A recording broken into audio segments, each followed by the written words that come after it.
Welcome to the DMF. I am your host, Justin Yantz, and this is episode 70. And I'm going to be talking about life.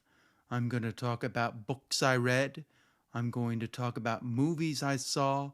I'm going to talk about the last episode of WandaVision, politics, and as always, I will end with a quote. So stay tuned.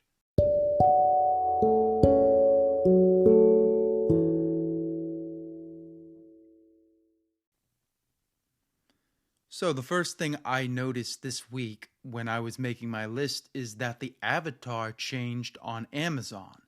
Instead of it being just the word Amazon, now it's like a box with the smile, which is kind of funny that it took this long for that to finally happen, but that's finally happened. I have a really packed show because I've seen 3 films this week, and I want to talk about all of them. I'm going to talk about Coming to America too, so I'm not going to spend a lot of time on this part of the show because I really want to get into the specifics of those films. One thing I would like to say that I think a lot of us can all do is smile more. I know that sounds cliched, but when you smile, you're happy. It's like almost impossible to be angry and smile. There may be a way to do it, but I haven't found that way. So things have been going well, and I'm excited to talk about these films. So let's talk a little bit about the books I read. Now, I didn't get a chance to read many books this week because I'm still doing my course on speed reading. So I have to do a lot of children's books, which is frustrating at times. I read The Family Under the Bridge by Natalie Savage Carlson, which is written for like a 3rd grader. But it's a really interesting story of, orphan children, a man coming to terms with himself and realizing that, he does want to be a part of society. And it's, the bum or the hobo with a heart of gold is essentially what happens in it. And then I started reading Black Beauty. Now, I read this probably when I was in middle school, but I haven't read it as an adult. And that is by Anna Sewell. And I've got to say, it's an interesting book, so far what I've read, because it's really written from the point of view of the horse. So you're seeing the horse's ideas of how he sees things. So I found that to be fascinating because usually, when they do animals, it can be very cliched, but they really get into the bondage feeling of being a horse. So that's interesting to say. I think next week I'll have more books to read, but right now I can't really read by the normal way I'd like to read. I've got a lot of different ways that I have to read, which is this book has taught me a way called crisscrossing, which is interesting, where you kind of draw your finger down the page, and then you draw another finger down you like 4 lines down, and then you slash across again, and you're trying. It's a great way to find comprehension, because it's actually taking into account how our eyes actually move. Our eyes don't really go from left to right or right to left. They kind of go in a circular area. Hence the way an eye is shaped. It's an oval shape. So it's interesting to read with that. And having to learn that has been it's been kind of a feat unto itself, because I didn't think that would be a part of speed reading. But speed reading, a lot of it has to do with the pacemaker and changing the hand movement. There's this thing called dusting, and then, like as I said, crisscrossing. There's paragraphing. There's this looping thing. I mean, so many different hand movements, and they all mean something. They all mean something different. So that's about all I have to say about that in the intro. Now we're going to get to the films. So Stay tuned.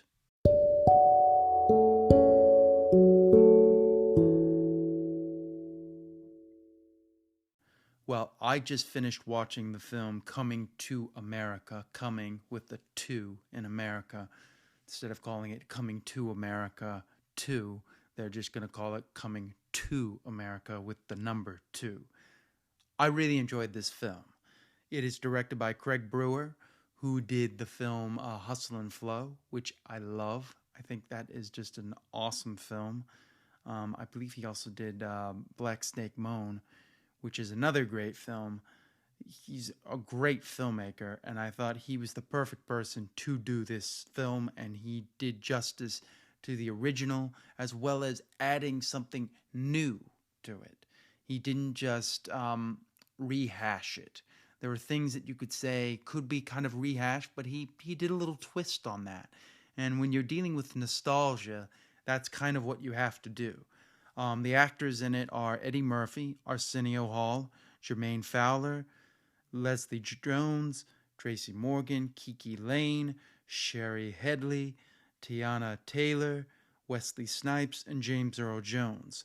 The score was done by Jermaine Stiegel, who I thought did a great job, and John Legend did like the title track for Coming to America, and I thought he did a great job. Also, Morgan Freeman was in it, and they also brought in Colin Jost as in a little scene here and there. So I thought this was a great film. It really, I thought this was the best way to do it. You could have just, done the same story over again, but they didn't. They tried to do something different. And setting it this time more in Zamunda as opposed to New York City added a different twist to it. I thought Wesley Snipes as the Amin, Idi Amin type character. He's like the dictator type who's coming to attack them. Is really good. Eddie Murphy now becoming the king and assuming and trying not to become his father. Arsenio Hall, he plays Izzy. He's great in it. Jermaine Fowler, who is the his son, because basically this film is about Eddie.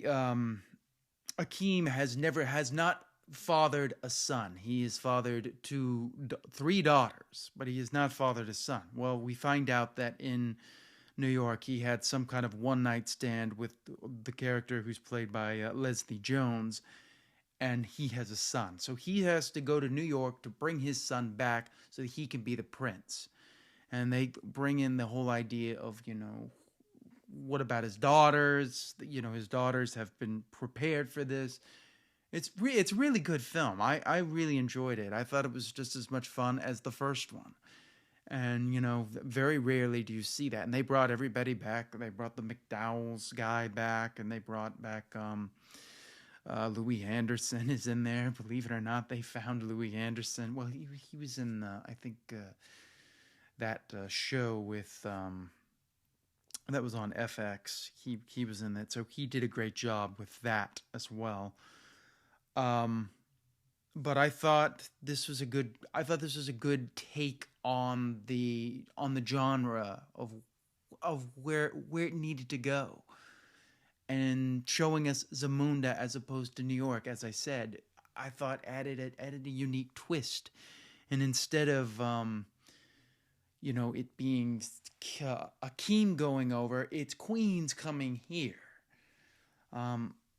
I just thought it was a great film. I really liked what it did. I mean, I'm not going to say it's the best film I've ever seen, but for what I wanted out of Coming to America, it checked all the boxes. And I mean, I've loved Coming to America, the original, since I was a child. I mean, I watched it. I mean, that was one of the films that, I grew up on with Eddie Murphy, along with Beverly Hills Cop and those films. I mean, those are more 80s films, but, I love them because my parents would watch them, and, they were always on the cable, and I would watch them. But I thought this was a great, it really plays tribute to Coming to America, and, it doesn't, I don't think it poked fun at it. like they could have done. It really, it gave the first film dignity, and it gave this film dignity. I mean, now Akeem has kind of been a legend now in Zamunda as the man who went to New York and faced the beast and brought his bride home and, defied tradition. And now he's trying to come to terms with another thing because the nations are at war, and the only way to bring the peace is by uniting the kingdoms with an heir, and he doesn't have that. So it's a great little story of how that comes about. I'm going to talk a little bit about spoilers, so here we go. One. I Okay. So you've been spoiled. This is spoilers. Be warned. I like the ending. I thought the ending was cool. Him actually having to go back to New York to find his son, and he sees that his son is him, and that this is who he needs to be. Who he needs to be, and by giving his daughter the crown was the right thing to do. Now a lot of people are going to say, "Oh, it's too Me Too movement and feminist this." I'm like, it didn't feel like it was hitting me over the head with feminism, so it works. I thought it worked. I didn't hate it. You see the setup in the very beginning, and it plays out the way you think it's going to play out, and it has a little twist on that. But I liked what they did, and they brought back Lisa, and Lisa has she does a great job as seeing that she's kind of changed in some ways. I just thought this was a great. I really enjoyed it. I thought this was a fun film. The Jermaine Stoggle or Stiegel, who did the not related to Steven Seagal, so just FYI, but Jermaine Stiegel, who did the score. I thought he did a great job of it's not huge, but it hits the emotional notes that it needs to hit, especially in a film like Coming to America. You need those emotional moments where, he realizes that, and they play off on a lot of the things that Akeem wanted with his son. He finds, a woman, who's his hairdresser in Zamunda, and that's who he falls in love with, and he's willing to change with that, and he's willing to give up everything to go to be with her. So I thought it was great. I can't complain. I thought they brought back a lot of the characters from the first one. The barbershop guys, and they brought back the Arsenio Hall as the guy who's doing who's the preacher, and he's funny. I mean, I thought this was just great. And Tracy Morgan is always great. He always steals the show with his scenes. Trevor Noah plays ZNN correspondent, which was great. Nice little twist there. I just thought this was a great film. So let's talk about the other film I watched, which was Last Christmas. Now, I wasn't intending to watch this, but it was leaving HBO, so I was like, let me watch this. And this was directed by Paul Feig, who did, I believe that's how you pronounce his name. It might be Paul Feig or Feig. I'm not sure. If I'm butchering it, I apologize. But for the purpose of this review, I'm going to call him Paul Feig, because that's what I've heard. He directed Bridesmaids, and he also directed the Ghostbusters remake, which, opened up a whole can of worms. It stars Emilia Clarke, Henry Golding, Michelle Yeoh, Emma Thompson, and the music is done by Theodore Shapiro, and it's got Wham music. It's Last Christmas. Paul Feig did a great job, I thought, with this. I enjoyed it. There's points of it where I felt it dragged on a little too much, but I liked it for the most part. Emilia Clarke plays a character who can't find her way. She's kind of just lost. This was written by Emma Thompson. She helped write this. Michelle Yeoh plays her employer. at the store that she works at. Henry Golding is like the guy that she's kind of falling in love with, and Emma Thompson is her mother. And they're in another country, and the Wham music is all in this, and she loves George Michael. And I don't want to spoil it. Well, I'm going to talk about spoilers, but not yet.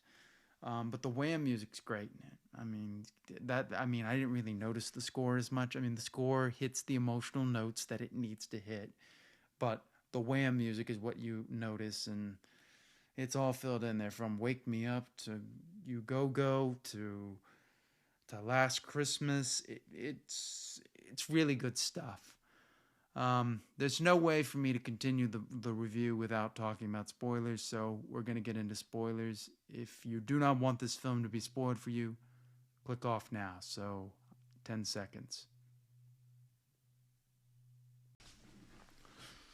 Okay, so spoilers here.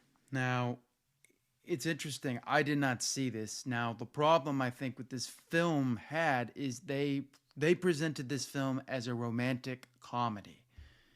It does not feel like a romantic comedy at the end, because you find out that Emilia Clarke had a heart transplant, and the guy that she got the heart from is the guy she's been seeing. So we find out that he's been a ghost the whole time. It's not really a great twist on that. But from there, Emilia Clarke's character changes and becomes better. The funny thing is, they took the song Last Christmas and took it literally. Last Christmas, I gave you my heart, but the very next day, you gave it away. They actually took that. That's actually the film. So in some ways, I thought that was kind of I liked it, but it's not going to work for the audience that they were presenting it to. So that's why I don't think this film did very well at the box office. But overall, I thought it was. I enjoyed it. I enjoyed the film, and now, let's talk about the next film, The Good Liar, which is directed by Phil Condon. He's done a lot of. It's an interesting director, because he directed. I'm got all these films right now, so it's. Okay, Bill Condon directed Gods and Monsters. He directed Dreamgirls, Beauty and the Beast, the remake. So he's done a lot of stuff. The actors in this are Helen Mirren, Ian McKellen, Russell Tovey, Jim Carter, and the music is done by Carter Burwell. I love the score. I love Carter Burwell's scores. He's done a lot of the Twilight films. He's done he's done a lot of Coen brother films. He brings a lot of interesting things with his take in music. Helen Mirren and Ian McKellen steal the show. It's their film. It's those two are the film, and it's interesting because in the film, Ian McKellen plays a con man who is trying to get close to Helen Mirren's character and fall in love with her, and he's kind of coming to terms with whether he will or won't he, or whether he likes her or doesn't like her. It's interesting. I'm going to get into spoilers now with this. This is a great film. I don't. You should go see it. But now we're going to talk about spoilers. So here we go.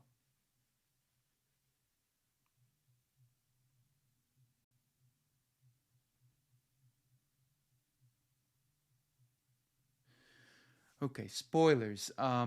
We find out that actually Helen Mirren is the one that's actually ensnared Ian McKellen's character. And that's really interesting because the way they do it, you kind of see it coming, but when she lets him have it, you find out that he did something to her when she was a child in World War II. He actually raped her, and now she has felt like for 40, 60 years, 40 years that she's been trapped with this guy. And so she finally finds him, and this whole thing has been a setup to get him. And and the way they do it is just masterful. It's a really interesting film, and it really showcases two two master actors at their best, really knowing what they need to do and how to do it. They knock it right out of the park. And with that, I am going to go talk about WandaVision. So stay tuned.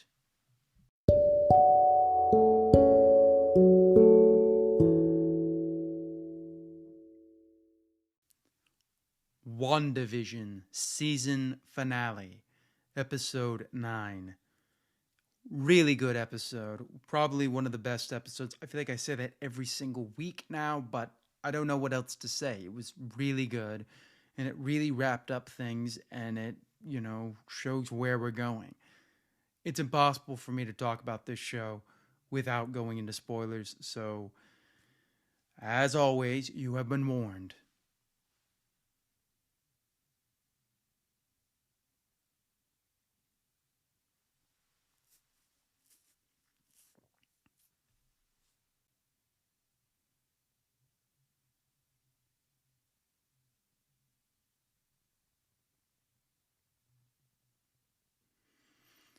Okay, so WandaVision, we found out that the Scarlet Witch, had was more powerful than Agatha, and we saw Vision, changed, gave the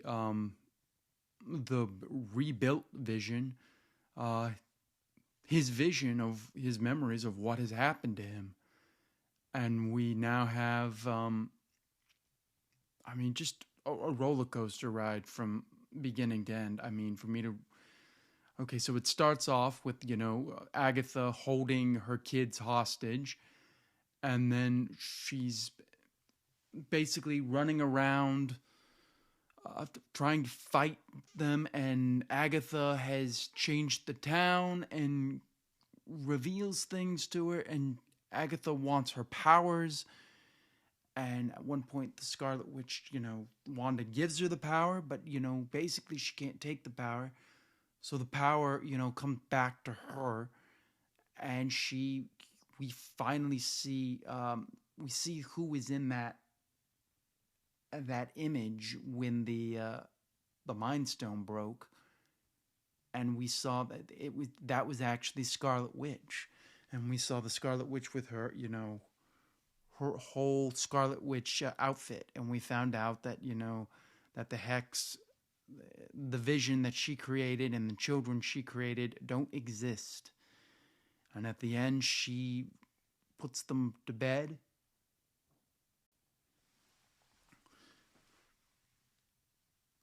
So she's putting them to bed, and she's basically saying goodbye to them forever. And it's a really emotional moment when she does it. And then she kisses Vision, and he goes away as well. And it's kind of sad at that moment as we see that, and the house that she created all goes away, in the town that she's created. She puts her hood on, and she just, leaves. She's going to try and figure out what this power is. And the ending with her, the ending credits is Rambo is, she's no longer grounded, so she's probably going to go up and see Fury. So that's probably going to lead into Captain Marvel 2. And we had at the very end the projection. Wanda was was having like an astral projection, and she had the book that she's reading, the Agatha book, and she's trying to figure out what she's doing, and then that it ends there. So I still think that we're still getting with Doctor Strange 2 Nightmare, which is supposed to be where that's probably where that's gonna go. But this was a great series. Really did something different with the characters. Agatha is changed into a nosy neighbor, and she, is always gonna be that. I would have liked one big cameo, but we didn't really get that, and I guess Marvel was kind of trying to show that these characters are strong enough to be on their own, and I think that was what they did with this series. So show that this is not just gonna be cameo, cameo, cameo. We're gonna have cameos when they make sense. Um, so there was no like Luke Skywalker moment like we had in The Mandalorian. It was just kind of this. But so I thought this was a great episode. I don't know what else to say about it. The the music's great in it. I thought Elizabeth Olsen did great acting. Paul Bettany did great acting here. Catherine Hahn did great acting here. We finally see Darcy comes in. She rams the general guy with the truck and gets him arrested. And then just I thought it really played off of what it needed to be. We don't know what happened to the new Vision. Maybe he's going to become the old Vision. I don't know. Maybe he's going to become Ultron. A lot of people think that that might be the rebirth of Ultron, which I hope it is, because I don't think they ever got enough out of Ultron the way they could have gotten out of him. He's such an amazing, an interesting character, and they kind of just used him for one movie. You know, I don't know if he has Thanos legs, but, you know, he had more legs than what they gave him. So we don't know that. So it left a lot of questions, but it wrapped up WandaVision as we found out that, you know, Wanda is trying to come to terms with who she is. And now she knows she is the Scarlet Witch and she has chaos magic. And the fight with Agatha was really cool, the way they filmed it. We found out that Quicksilver was not really Quicksilver and wasn't really Pietro. He was really an actor named Matthew Boner, which is a nice little funny joke. The sad thing is Wanda's kids didn't exist and neither did Vision. Her happy home life that she was going to grow old with never really existed. So that was sad. It was a sad moment to see that none of it really did exist. But they wrapped up what they needed to. They gave us a great story, and I think I'm going to do an episode with my friend. We're going to talk about it in detail, so stay tuned for that. And when we come back, I'm going to talk about politics.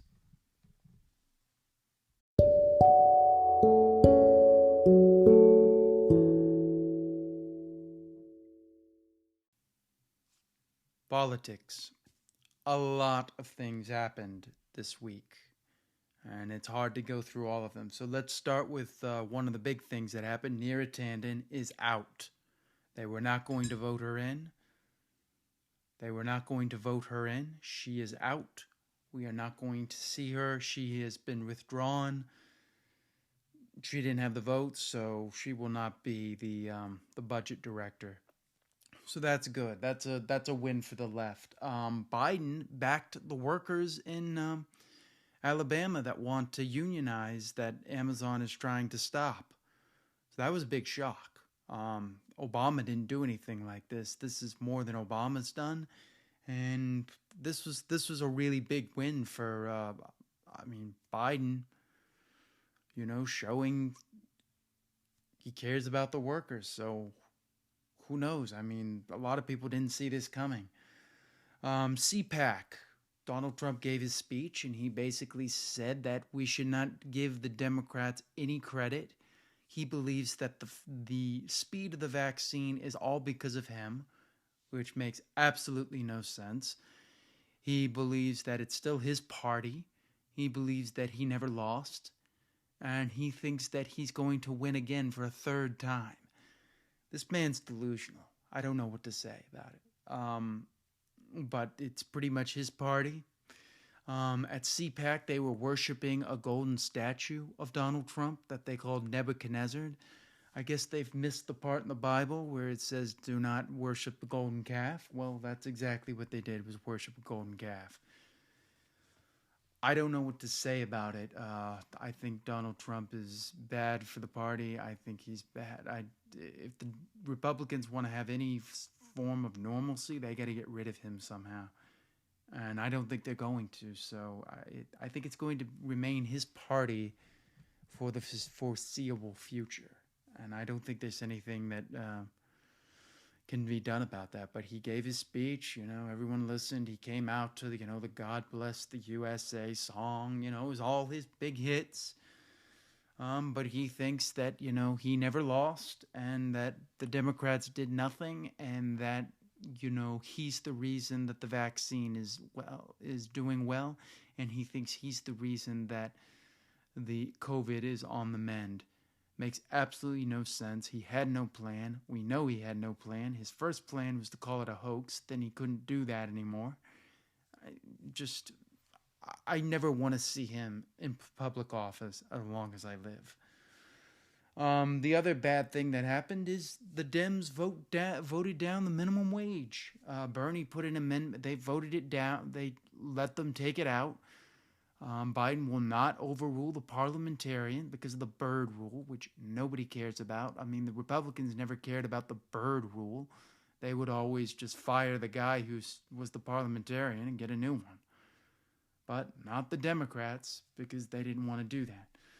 So Bernie brought an amendment to see if we could put an amendment in there, and they voted it down. And here's the list of wonderful people who voted it down.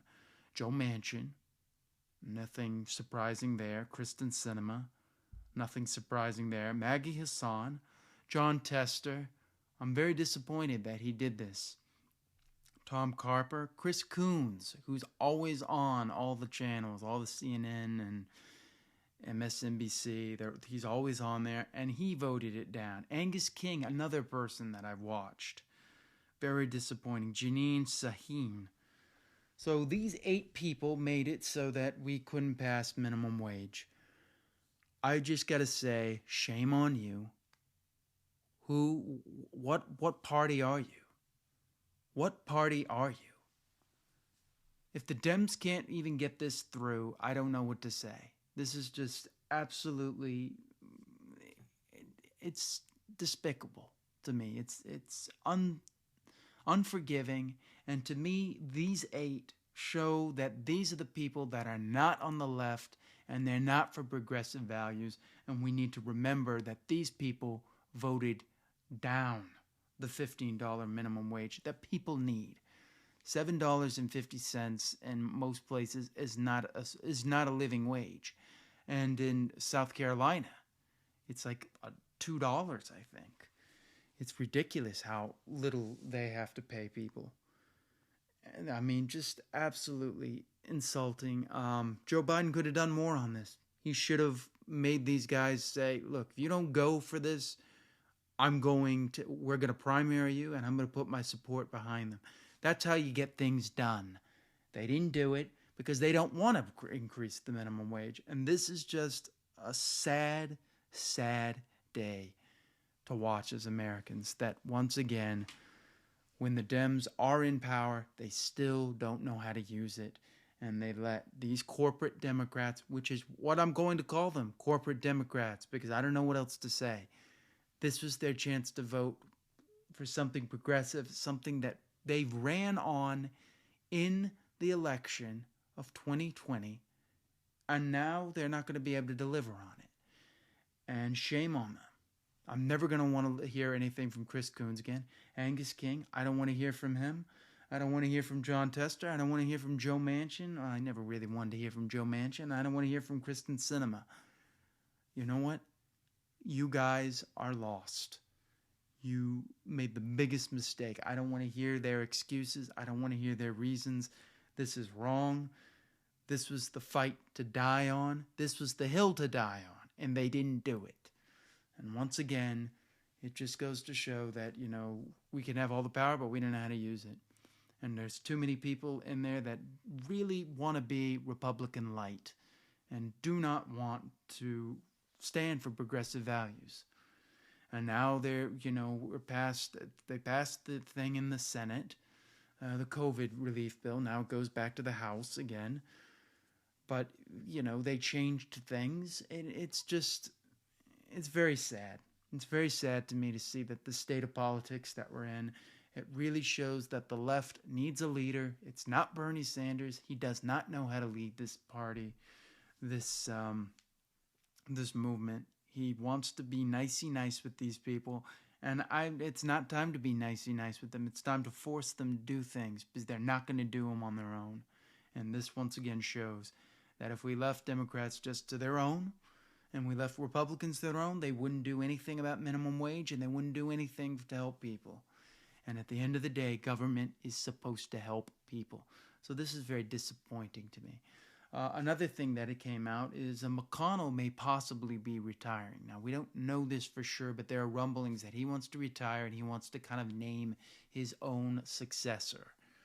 So that's interesting. I didn't see that coming, but it looks like, yeah, he wants to be out, but he'll probably still be controlling the party from the outside. So I don't know. I just, seeing some of these things, it's just upsetting. Biden with the workers, that was great. Neera Tanden out, that was good. The CPAC stuff, it's exactly what I thought it would be. The Dems voting down minimum wage, that's very sad. And McConnell retiring, I don't know what to make of that. I mean, should we be happy? I mean, I don't know. If he wants to name his own successor and still pull the strings from behind the scenes, I don't think it's really that great of a thing. But maybe it gives us a chance to get rid of him. I don't know. Take that seat. I don't think that these Democrats know how to do it. They just seem to know how to weaken everything and lose. And it's just very sad because we have the power to make changes and we're not doing it. So I don't know. Hopefully this COVID relief bill will help a lot of people. I still think it can. I mean, it's not as good as it could be, but you know what? It's something. And with that, I want to end with a quote. This is just my quote. I didn't take this from anything, although it's not really a quote. It's really just a saying. Keep going. That's what I've got to say. Keep going. Keep moving forward. Keep going. Don't stop. That's what I've got to say to you. Whatever you're doing, if you think you're not doing it well, keep going. Don't let the naysayers bring you down. Keep going. If I listened to what people said, I would never have done this podcast. Keep going. We can still fight. We can still win. The left isn't out. We can maybe still get $15 minimum wage. Don't give up hope. Because if we give up hope, then we truly are lost. We must still fight. We must keep going. Believe in yourself. Continue to wear masks. Masks are important. Social distance.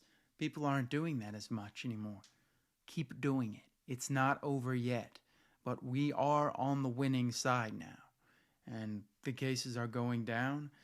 And let's keep going with that. Oh, and one more thing. The guy who said that we shouldn't wear masks anymore and taking that mandate away in Texas, shame on you as well. We are not ready for that.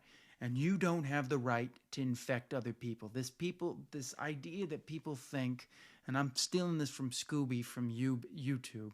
If you don't know who Scooby is from YouTube, he's a bodybuilder, but he's really knowledgeable, and I love what he has to say. And he came up, he said,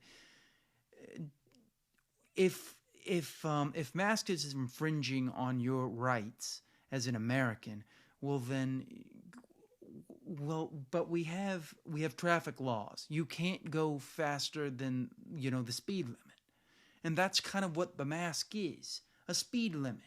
And we need to treat it like that. And it's just ridiculous that people think that this infringes on their rights. It's not infringing on his rights. It's helping protect people. Social distance, mask, and vaccines. This is the way we do it. And take care of yourself. Bill Maher brought that up. He said, there needs to be something about the individual inside. Take care of yourself. So as I said, I'm bringing it back to my quote, keep going. And do the right thing and smile more. Smiling. That's how we get through this. I want to say thank you for listening. As always, you can reach me on my, you know, you can reach me at Justin Yance. And I want to say once again, thank you for listening. I appreciate every single one of you. And I will see you next time on the DMF.